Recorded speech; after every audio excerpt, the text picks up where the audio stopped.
ओम नमो भगवते वासुदेवाय। ओम नमो भगवते वासुदेवाय। ओम नमो भगवते वासुदेवाय। नारायणं नमस्कृत्य नारायणं नमस्कृत्य नरं चैव नरोत्तमं देवीं सरस्वतीं व्यासं ततो जयमुदीरये। नष्टप्रायेषु वभद्रेषु भागवत सेवया अति उत्तम श्लोके नमस्ते भक्ति भवति नष्टिके। भगवते नस्तिके श्रीमद् भागवतम प्रथम स्कंद पंचम अध्याय श्लोक संख्या 16।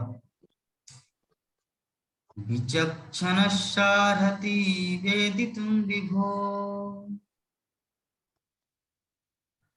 विचक्षणो अस्यारति वेदितम्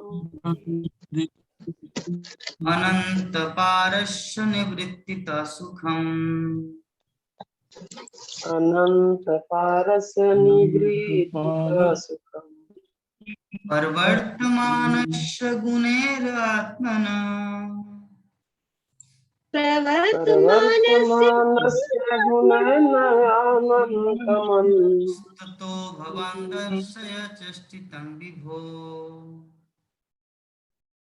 ततो भवन्तदर्शयत्यस्तितं विभो चक्षुश्चार्हति वेदितं विभो। विचक्षुर्यार्हति वेदितो विभो अनन्तपारस्य निवृत्तितः सुखम्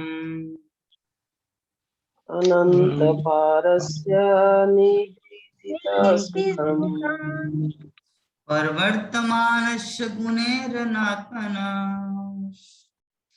प्रवर्तमानस्य गुणेन नात्मना ततो भवान् दर्शय चेष्टितं विभो। ततो भवं दर्शयत्यस्तितं विभो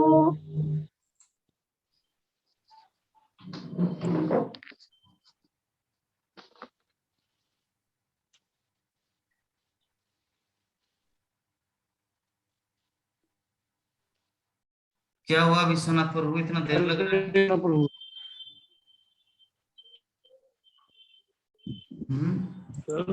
अरे मैंने सुना नहीं। ठीक है। विचक्षणार्हति वेदितो विभो विचक्षणो अस्यर्हति वेदितं विभो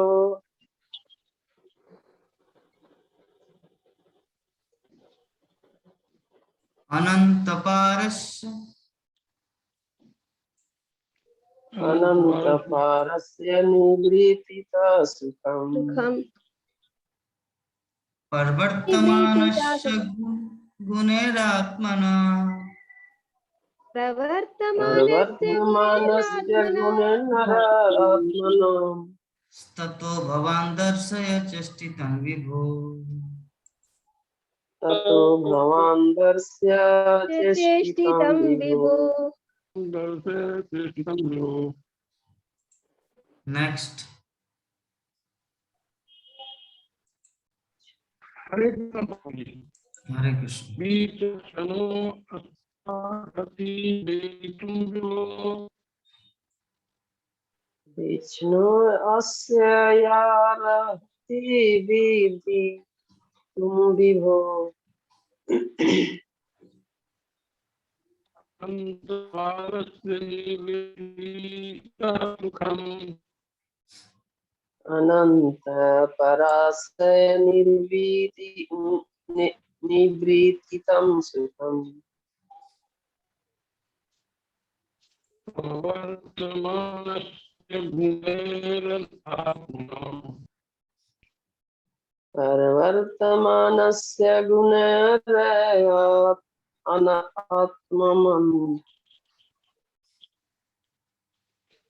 ततो भवान् दर्शयितं ततो भवान् दर्शयति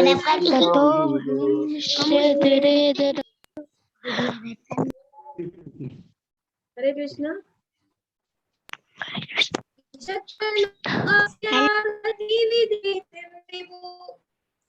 एक सेकंड माता जी, विष्णु अस्य एक सेकंड माता जी। अच्छा ये विचक्षणो एक सेकंड माता जी, जस्ट रुकिए।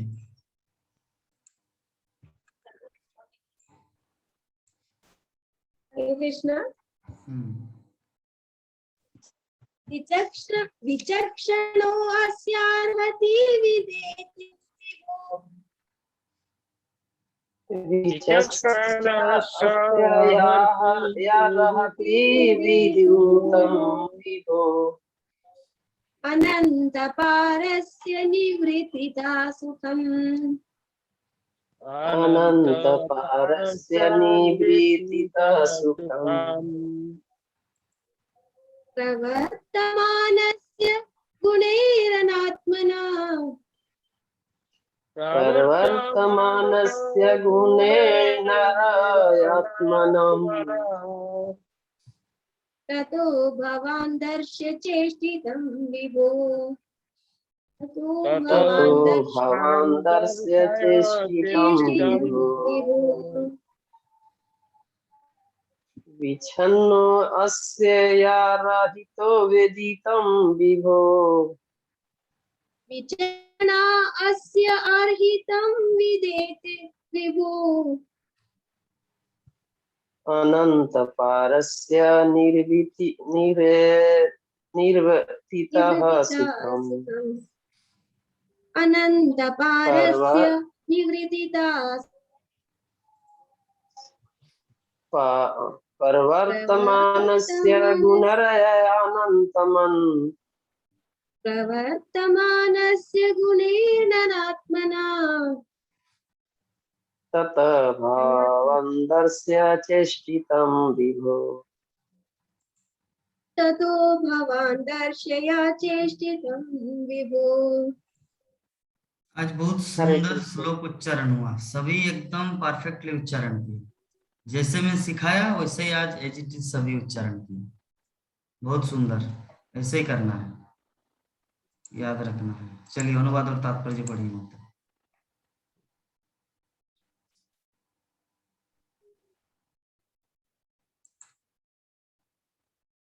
हरे कृष्णा।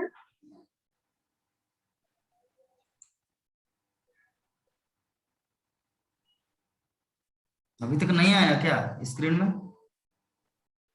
थोड़ा कम दिख रहा है, बुक में पढ़िए। स्क्रीन वाला है ना। अब परम परम भगवान असीम, अच्छा हाँ इसमें बुक में अलग है। भगवान असीम है, केवल वही निपुण व्यक्ति इस आध्यात्मिक ज्ञान को समझने हेतु योग्य है जो भौतिक सुख के कार्यकलापों से विरक्त हो चुका हो। अतः जो मनुष्य भौतिक आसक्ति के कारण सुस्थापित नहीं है, उन्हें आप परमेश्वर की दिव्य लीलाओं के वर्णनों के माध्यम से दिव्य अनुभूति की विधियां दिखलाओ। हरे कृष्णा। तात्पर्य: ईश्वरीय विद्या का विज्ञान कठिन विषय है, विशेष रूप से जब उसमें श्री भगवान के दिव्य स्वभाव का वर्णन हो। यह ऐसा विषय नहीं है जिसे भौतिक कार्यों में अत्यधिक आसक्त रहने वाले व्यक्ति समझ सके। केवल वे ही इस महान विज्ञान का अध्ययन कर सकते हैं जो आध्यात्मिक ज्ञान के अनुशीलन द्वारा भौतिक कार्यों से प्राय निवृत्त हो चुके हैं। श्रीमद् भगवद गीता में स्पष्ट कहा गया है कि हजारों लाखों व्यक्तियों में से कोई एक ऐसा विरला व्यक्ति होता है जो दिव्य अनुभूति में प्रवेश करने का अधिकारी होता है। और ऐसे हजारों स्वरूप सिद्ध व्यक्तियों में से कुछ ही व्यक्ति उस विशेष ईश्वरीय ज्ञान को समझ सकते हैं जिसमें ईश्वर को पुरुष रूप में वर्णित किया जाता है। अतएव श्री नारद मुनि श्री व्यासदेव को उपदेश देते हैं कि वे श्री भगवान की दिव्य लीलाओं के वर्णन द्वारा ईश्वर के विज्ञान का प्रत्यक्ष वर्णन करें। श्री व्यासदेव स्वयं इस विज्ञान में पटु है और वे भौतिक भोग से विरक्त है, अतः वे इसका वर्णन करने के अधिकारी है और उनके पुत्र श्री सुखदेव गोस्वामी उनसे इसे ग्रहण करने हेतु योग्य व्यक्ति है। श्रीमद् भागवतम सर्वोत्कृष्ट ईश्वरीय विज्ञान है, अतः यह जन सामान्य पर औषधि सा प्रभाव दिखा सकता है क्योंकि इस ग्रंथ में श्री भगवान की दिव्य लीलाएं हैं। अतः श्री भगवान तथा इस ग्रंथ में कोई अंतर नहीं है। यह ग्रंथ श्री भगवान का साहित्यावतार है। इस प्रकार साधारण मनुष्य भी श्री भगवान की लीलाओं का वर्णन सुन सकते हैं। इससे वे श्री भगवान का सानिध्य प्राप्त कर सकते हैं और इस प्रकार क्रमशः भवरोग से शुद्ध हो सकते हैं। यही नहीं, पटु भक्तगण ऐसे नवीन विधियां निकाल सकते हैं जिनसे वे देश तथा काल के अनुसार अभक्तों को बदल सके। भक्ति सक्रिय सेवा की प्रक्रिया है और दक्ष भक्तगण भौतिकवादी जनता की मंद बुद्धि में इसे प्रविष्ट कराने की कोई सरल विधि निकाल सकते हैं। कि भगवान की सेवा के लिए भक्तों द्वारा संपन्न किए गए ऐसे दिव्य कार्यकलापों से भौतिकवादी मनुष्यों के अल्पज्ञ समाज में नवजीवन का संचार हो सकता है। इस संबंध में भगवान श्री चैतन्य महाप्रभु तथा उनके परवर्ती अनुयायियों ने विशेष दक्षता दिखलाई है। इस विधि का अनुगमन करते हुए इस कलह प्रधान युग के भौतिकवादी मनुष्यों को शांतिमय जीवन तथा दिव्य अनुभूति की अवस्था प्रदान की जा सकती है। हरे कृष्ण। हरे कृष्ण। बहुत सुंदर है आज का हमारा तात्पर्य। तो क्लास शुरू होने से पहले, ओवरव्यू शुरू होने से पहले आप सबको एक गुड न्यूज सुना देते हैं कि कल से 9 दिवसीय 9 दिन का श्रीमद् भागवतम के ऊपर, नवदा भक्ति के ऊपर 9 दिन का सेमिनार प्रदान करेंगे लक्ष्मी देवी दास जी। 1 बजे से 3 बजे तक ये कार्यक्रम होगा। तो अभी हम भक्तजन से जानना चाहते हैं कि पिछले बार जब हम नारद भक्ति सूत्र का 5 दिन का सेमिनार जो दिए 1 तारीख से 5 तारीख, उसमें तो रसोई रांधा माटा करने वाला तो लक्ष्मी घर में थे। इस बार क्या है ना, 1 बजे से लेकर 3 बजे तक वहीं पर हम दोनों को ही रहना पड़ेगा। 3 बजे जब लौट कर आएंगे 3:30 बजे तब होगा, भोग बनेगा, तब भगवान को भोग लगाया जाएगा। तो इसलिए हमारा जो जूम क्लास का जो ये है वो हम लोग 5 बजे से 6 बजे रखेंगे। अभी तो 3:30 बजे से लेकर 6 बजे तक है, तो 5 बजे से 6 बजे तक रखेंगे जूम क्लास। और ऐसे में जो 1 बजे से 3 बजे जो सेमिनार है वो भी चलेगा। इसमें आप लोग का क्या क्या राय है, पहले विश्वनाथ प्रभु बताएंगे। हाँ ठीक है प्रभु, 5 बजे से 6 बजे एक घंटा रखने से भी एक आधा श्लोक तो हमारा हो ही जाते हैं। हाँ तो हाँ, उसमें हमारा जूम क्लास 5 बजे से 6 बजे तक ही रखिए। और हाँ। जिसको संभव होगा 1 बजे हाँ। से 3 बजे तक वो भी भगवत कथा है, वो भी हाँ। नवमीका भक्ति के बाद में 9 दिन का है, वो भी सुन सकते। देखेंगे हमारा टाइम मिले तो, मेरा तो देखेंगे प्रभु, वो अपना अपना हिसाब से लोग काम करेंगे, देखना है। हाँ, वही मैं बोलना चाह रहा था।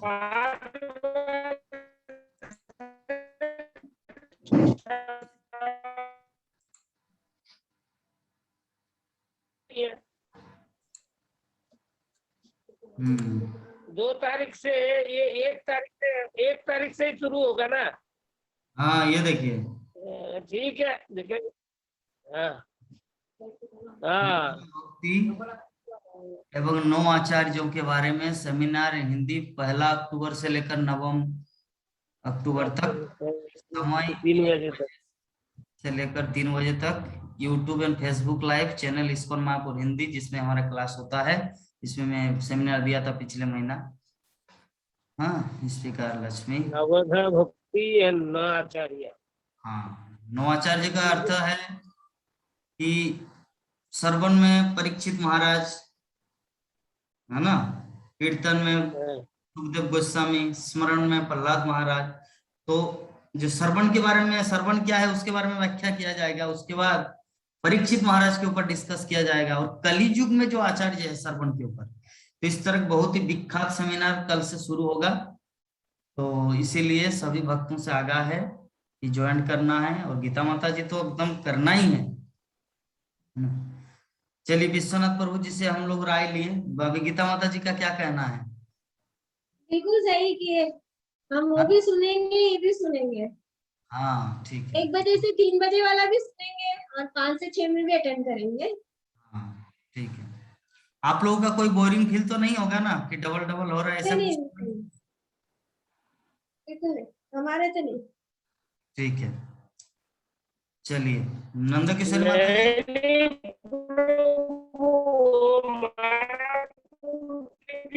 सुनते हैं। हाँ,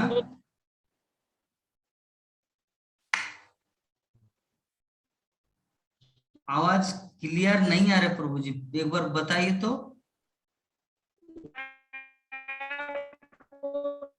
नेट ठीक नहीं है प्रभु जी, इसलिए। हाँ, तो अच्छा, कोई सुने विश्वनाथ प्रभु जी क्या बोले, मुझे सुना ही नहीं दिया। मैं दुनिया का लोग है जो सुन के क्या नृसिंहदेव प्रभु जी जो बोलना चाह रहे हो मुझे समझ में आए,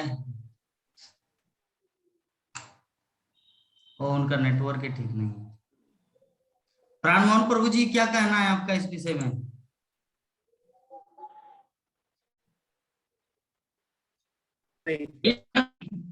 कृष्ण हाँ, हरे कृष्ण प्रभु। अभी अभी बोलिए। हरे मेरा मतलब है, ये जो आप टीवी में मतने जो देंगे वो क्लास सिर्फ हम लोग नहीं, ये सभी दुनिया का लोग देखते हैं ना। मायापुर टीवी बहुत लोग देखते हैं। हाँ, मायापुर टीवी में इतना लोग उसका सुनेंगे, तो उसका प्रेफरेंस, फर्स्ट प्रेफरेंस देना है। ये हमारा सेकेंडरी कभी भी होगा नहीं हुआ, अटेंड कर नहीं पाए तो भी कुछ नहीं होता है, हमारा होते रहता है। लेकिन मायापुर टीवी वाला बहुत जरूरी है। हाँ, यस, जरूरी है। बहुत सुंदर फीडबैक प्रभु जी। प्राणमोहन प्रभु जी कुछ बोलेंगे? कोई अनकंफर्टेबल तो नहीं है ना? दोनों श्रवण कर पाएंगे ना? गीता माता जी। अच्छा, लेकिन नंद किशोरी माता जी रो रहे हैं क्यों? इसमें तो खुशी की बात है, हंसना चाहिए। लेकिन माता जी तो पूरा दुखी नहीं हो प्रभु गई। जी, नहीं प्रभु जी, हम तो हंस रहे हैं। हम कह रहे हैं कि विश्वनाथ प्रभु जी जो कह रहे हैं बहुत अच्छा कह रहे हैं, रो नहीं रहे हैं प्रभु जी, चुपचाप सुन रहे हैं। हम आप हमसे आप पूछेंगे तो बोलेंगे। ऐसा बात नहीं है। ठीक है माता जी, बहुत सुंदर। चलिए अच्छा, तब दोनों सुना, दोनों हाँ, श्रवण किया जाएगा। 1 बजे से लेकर 3 बजे का हमारा नवोदा भक्ति के ऊपर सेमिनार सुनेंगे, और हमारा 5 बजे से लेकर 6 बजे जी तक जूम में जो श्रीमद् भागवतम नित्यम भागवत से बया वो भी करेंगे। ठीक है, जी प्रभु जी। चलिए। तो हम लोग कल जो कुछ चर्चा किए थे, तो थोड़ा सा अगर रेडी है माता जी, अगर बोलने की इच्छुक है गीता माता जी, विश्वनाथ प्रभु, तो थोड़ा सा वर्णन कीजिए माता। गीता माता, किधर ध्यान रहता है आपका? भागवतम क्लास के समय इधर उधर।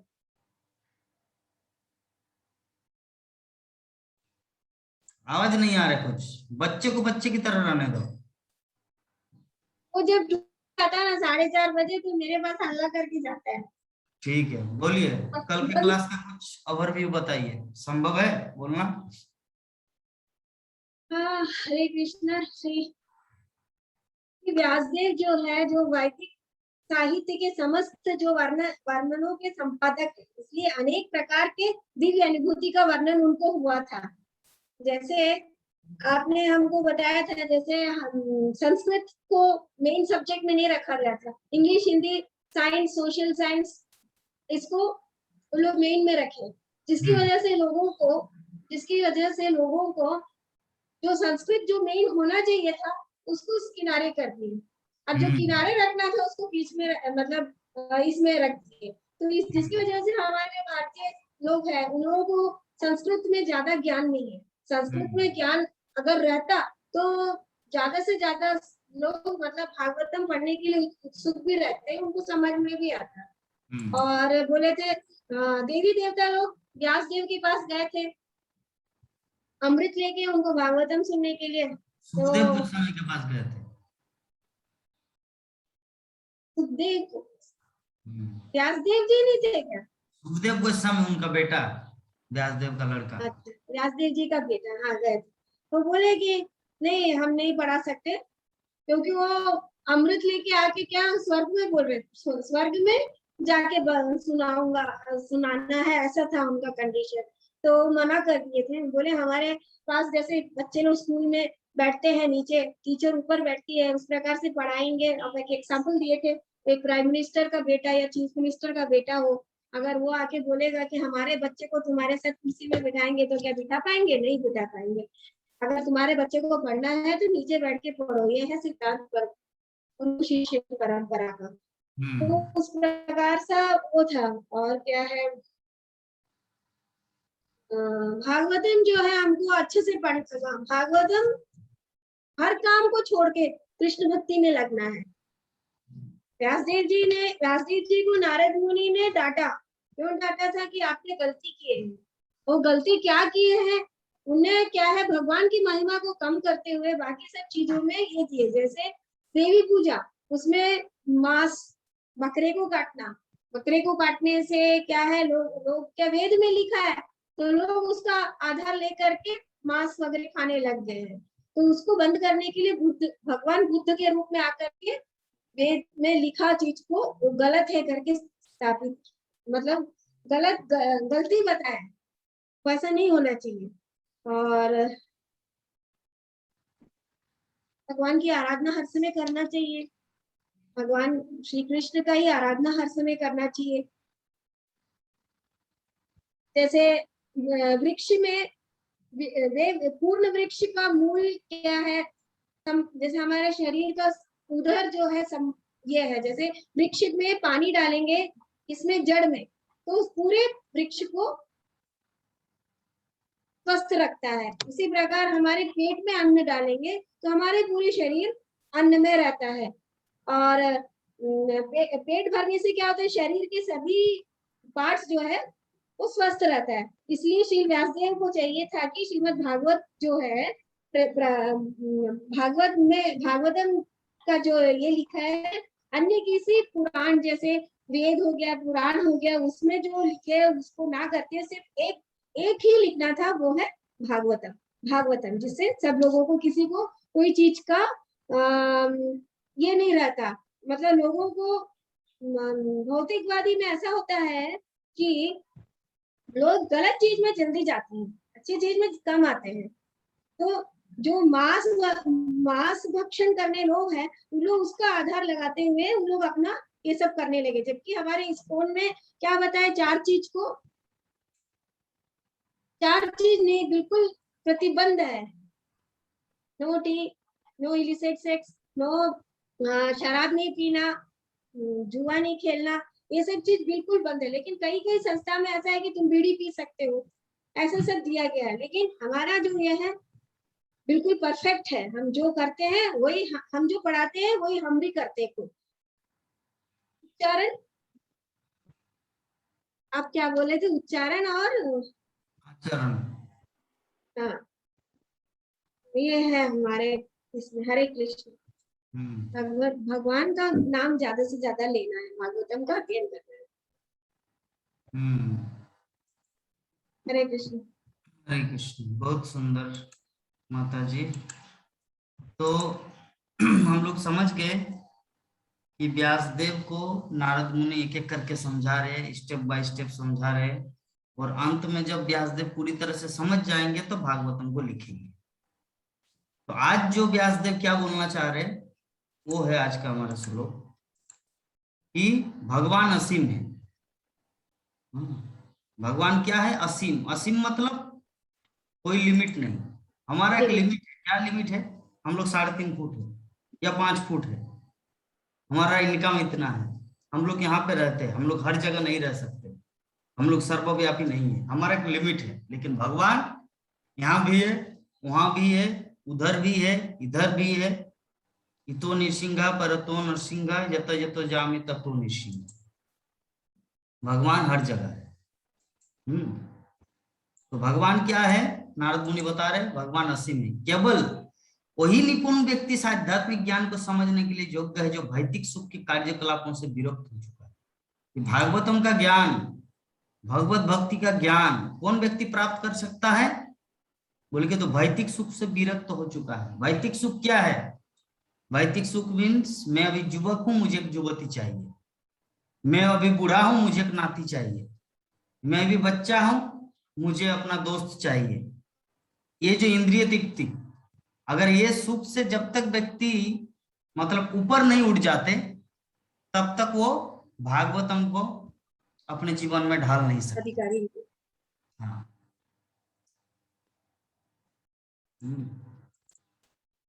अभी कोई पूछ सकता, अभी इस विषय में अभी कोई प्रश्न पूछ सकता, प्रभु जी मैं तो अभी वृद्धावस्था में आ गया या आ गई, तो मुझे तो मेरा नाती पोता को खिलाने में बहुत अच्छा लगता है, तो क्या ये भी इंद्रिय तृप्ति है? यस, वो भी इंद्रिय तृप्ति है। क्यों इंद्रिय तृप्ति है? क्योंकि वो कृष्ण नहीं है ना। हमारा जो मति जो है ना, मति कृष्ण में होना चाहिए। हमारा तो कॉन्शियसनेस तो बदलता रहता है, इसका मतलब वो भी माया है। जब बच्चे थे तब उस समय थोड़ी हम लोग किसी लड़का लड़की से प्यार करने को मन करता था, उस समय तो बच्चे के साथ खेलने को मन करता था, तो उस समय भी हम लोग इंद्रिय तृप्ति किए। उसके बाद जब बड़े हुए, युवक हुए, 30 साल का, 25 साल का, हाँ, तब कोई लड़का लड़की के पीछे भागना शुरू किया, लड़की लड़का के पीछे भागना शुरू किया, इंद्रिय तृप्ति। फिर जब शादी के बंधन में फंस गए तो काम करना पड़ता है, इधर उधर ये करना, नाती क्या बोलते हैं, बच्चे को पालन करना, पति पत्नी को डॉक्टर घर ले जाना, ये करना वो करना, इस तरह करके सेवा कर रहे हैं, है ना। वो भी एक दलदल, वो भी एक इंद्रिय तृप्ति है। दूसरी बात, अभी बुढ़ी हो गई या बूढ़ा हो गया है, अभी क्या काम है? नाती पोता के साथ मछली पकड़ने जाएंगे, खेलेंगे, घोड़ा की तरह ऊपर में बैठाएंगे, तो ये भी इंद्रिय तृप्ति है। मति जो है ना, हमारा मति बचपन में भी मति कृष्ण में नहीं लगा। जब मैं बच्चा था, है ना, बचपन में मति लगा कि खेल कूद बच्चे के साथ जाके खेलेंगे। जब युवक हुए तब भी कृष्ण के प्रति मति नहीं हुआ, क्योंकि सुंदर लड़की या सुंदर लड़का के प्रति मति लगा। फिर जब शादी के बंधन में आए तो पत्नी को टेक केयर करना, कैसे ये करना वो करना, धन दौलत कपड़ा मकान, इसमें मति लगा, कृष्ण में मति नहीं लगा। अभी वृद्धावस्था में आ गए, अभी भी मोती कृष्ण में नहीं लग रहा। अभी नाती पोता हो, आओ आओ आओ, आपको चूम खाते, आपको किस करते, छोटा बच्चा मेरे नाती मेरे गोड्डू। तो ये सभी माया है, ये सभी एक इंद्रिय तृप्ति का जाल है ना। अगर कोई पूछे क्यों नहीं हम ये करेंगे, मेरा नाती है, हाँ कर सकते हैं, लेकिन आपका मोती अभी तक कृष्ण में नहीं लगा। इसीलिए नारद मुनि यहाँ पर बता रहे हैं कि कौन व्यक्ति भागवतम में स्थिर होता है, वही व्यक्ति इस आध्यात्मिक ज्ञान को समझने के लिए योग्य है, जो भौतिक सुख के कार्यकलापों से विरक्त हो चुका। भौतिक सुख के कार्यकलाप, नाती पोता के साथ खेलना, यहाँ पे एक दो किस दो, ये छोटा गोपाल इधर आओ, यहाँ पे चूम दो, छोटा बच्चा देंगे, आप बूढ़ी बन गए, आप बूढ़ा बन गए, तो वो भी वही भौतिक सुख है ना। तो इसीलिए यहाँ पर नारद मुनि बोले कि भागवतम का कौन अपने जीवन में हासिल कर सकता है, जो भौतिक सुख के कार्यकलापों से विरक्त हो चुका है। अतः जो लोग भौतिक आसक्ति के कारण सुस्थापित नहीं है, उन्हीं को तुम परमेश्वर के दिव्य कार्यों के वर्णनों के माध्यम से दिव्य अनुभूति की विधि दिखलाओ। अभी कोई पूछ सकता, प्रभु जी आप ऐसे बोल रहे, तब तक क्या मैं अपने नाती के साथ प्यार ना करूं, उसके साथ नफरत करूं? नहीं, ऐसा कुछ नहीं। आप सब कुछ करो, लेकिन आपका मति पूर्ण रूप से कृष्ण चिंतन में होना चाहिए। आपको ये चीज सोचना चाहिए कि ये जो मेरा नाती है ना, ये भी अपने पूर्व जीवन का कर्म फल के अनुसार मेरे घर में इसको जन्म मिला। ऐसा नहीं कि तेरा मेरा जन्म जन्म का नाता है, रब रूठे तो रूठे साथी, तुम मुझसे कहीं रूठे ना साथी, तेरा प्यार हो जाए, ये सब नॉनसेंस है ना। तुझ पे इतना प्यार मुझे क्यों आता है, तेरा मेरा जन्म जन्म का नाता, ये सब नॉनसेंस है। गीतकार, लिरिक्स, म्यूजिक डायरेक्टर ये सब लिखते हैं, दुनिया को पागल बनाते हैं, ऐसा कुछ नहीं है। मेरे गुरु महाराज बोलते हैं कि पिछले जीवन के कर्म फल के अनुसार वो इस पत्नी शरीर में आए, और ये पिछले जीवन के कर्म फल के अनुसार एक पति शरीर में आए, दोनों एक साथ मिले और बोलते कि साथिया साथ निभाना, 7 जन्म का प्यार। नो, ये सब नॉन्स, इसका कोई मोल नहीं है। हाँ, अगर होता भी है तो उस भावना से, आसक्ति के कारण। क्या आसक्ति? पत्नी के प्रति बहुत आसक्ति है तो अगले जीवन में वो लड़की बन के आएगी, और वो जो लड़की अभी जीवन में पत्नी है, वो पति के प्रति बहुत आसक्ति, तो अगले जीवन में पति बन के आएगा। इस तरह करके 7 जीवन हो सकता है। लेकिन इसका मतलब ये नहीं कि प्रकृति आपको उतना छूट नहीं देंगे कि चलिए मैं तुम्हारा पति जन्म जन्म तक रहूंगा। ये सब नॉनसेंस है, व्यर्थ है, इसका कोई मोल नहीं है। हाँ, तो इसीलिए अल्टीमेटली बोलने का भाव क्या है? अभी नंद किशोर माता जी बोले कि प्रभु मेरे पास तो मेरे नाती पोता आते हैं, तो कि मैं उनके साथ प्यार नहीं करूंगा? एकदम करो, लेकिन उससे प्यार इस भावना से करो कि उनको कृष्ण भक्ति मिल जाए। मेरा नाना जी मुझे प्यार नहीं करते थे, मेरे माता पिता से ज्यादा वो मुझे प्यार किए, और उन्हीं के बदौलत अभी आप लोग के सामने कृष्ण कथा बोल पा रहा है। तो प्यार ऐसा होना चाहिए कि उनको कृष्ण भक्ति प्राप्त हो। प्यार ऐसा नहीं होना चाहिए कि वो भौतिक दलदल में फंसा कर वो अगले जीवन में एक कुत्ता बिल्ली बन जाए, ऐसा नहीं। सच्चा प्यार वो है कि उनको मुझे किस तरह कृष्ण भक्ति टेक्निक सिखाना है, जैसे हमारी गीता माता जी करते हैं। अपने नाती को प्यार भी करते हैं, लेकिन प्यार के साथ साथ क्या देते हैं? कृष्ण लीला बुक पढ़ाते हैं, भगवत गीता सुनाते हैं, है ना, और जब भी आते हरे कृष्ण बोलते हैं। तो ये संस्कार कैसे मिले? तो यही सब सिखाना है। तो ये है प्यार। तब क्या होगा ना, खुद भी मुक्त हो जाएंगे और सामने वाले जो है ना आपसे कनेक्टेड, वो भी मुक्त हो जाएंगे। तो अल्टीमेटली हम लोग समझ गए नारद मुनि यहाँ पे क्या बोलना चाह रहे हैं कि भगवत भक्ति या भागवतम का नॉलेज किसको प्राप्त होगा? कि जो व्यक्ति भौतिक सुख के कार्यकलापों से पूर्णतया विरक्त हो चुका। हाँ, तात्पर्य में श्रील प्रभुपाद बहुत ही सुंदर ढंग से डिस्कस किए कि ईश्वरीय विद्या का विज्ञान कठिन विषय है, विशेष रूप से जब उसमें भगवान के दिव्य स्वभाव का वर्णन हो। ये ऐसा विषय नहीं है जिसे भौतिक कार्यों में अत्यधिक आसक्त रहने वाला व्यक्ति समझ सके। हाँ, यहाँ पे बताया गया, श्रील प्रभुपाद व्याख्या कर रहे हैं कि ये जो कृष्ण विषयक, ईश्वरीय विषयक जो ज्ञान है, इसको समझना बहुत कठिन है, वेरी वेरी डिफिकल्ट। कैसे डिफिकल्ट है? और विशेषकर उनकी लीलाएं और ज्यादा डिफिकल्ट हो जाता है। डिफिकल्ट क्यों है, कठिन क्यों है? कठिन इसलिए है क्योंकि हम सब आत्मन्य मन्य थे जगत, हम सब कुछ इस जगत में अपने बारे में सोचते हैं। जगत भी वैसा ही है। हाँ, कृष्ण बंसी बजाए, गोपियां चले आए, उसी प्रकार मैं भी व्हाट्सएप में कॉल करूं, मेरा भाई गर्लफ्रेंड चले आए, इस तरह का नहीं है। हमारा भाव अलग होना चाहिए, कृष्ण का भाव अलग है। इस तत्व को जब तक हम लोग नहीं समझेंगे तब तक कृष्ण लीला को समझ नहीं पाएंगे।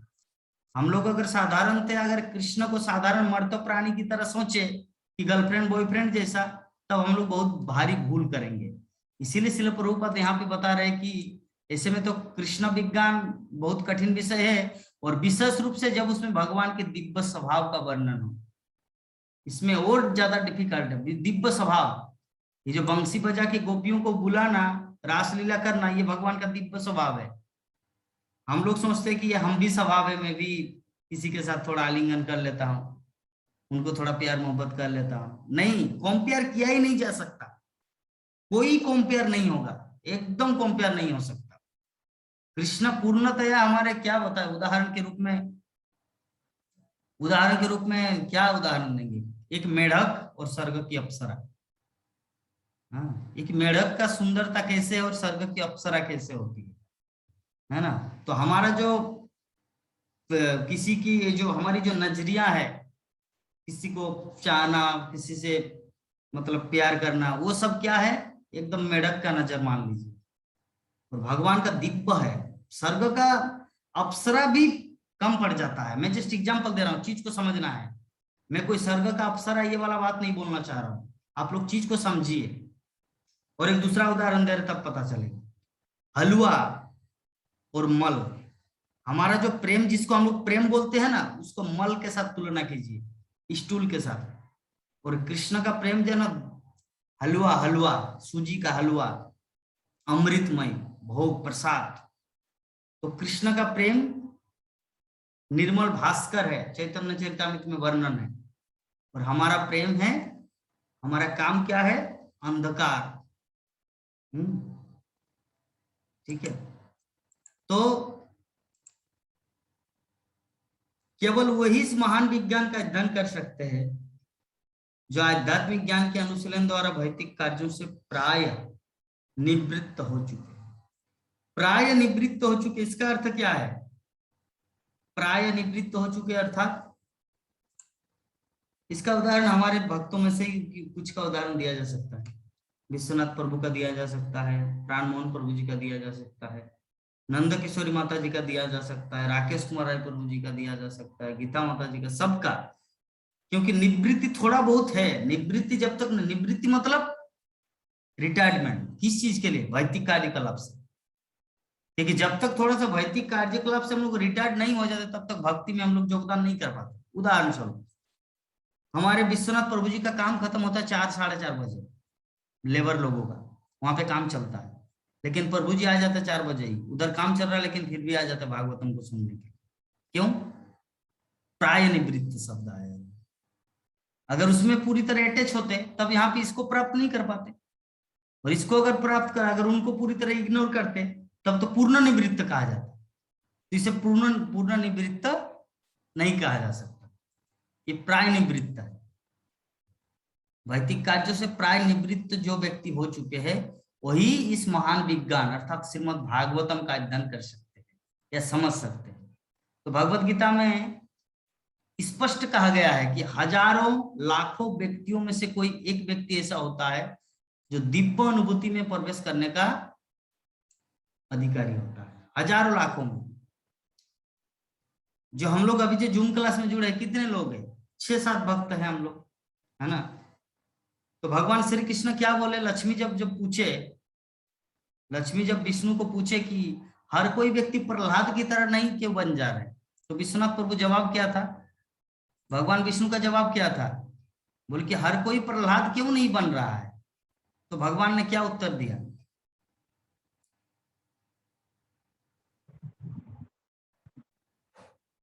तो नहीं, शरण नहीं है प्रभु, प्रहलाद तो, चलिए मैं बोल दे रहा हूँ। प्रहलाद तो ठीक है हम बोल रहे हैं।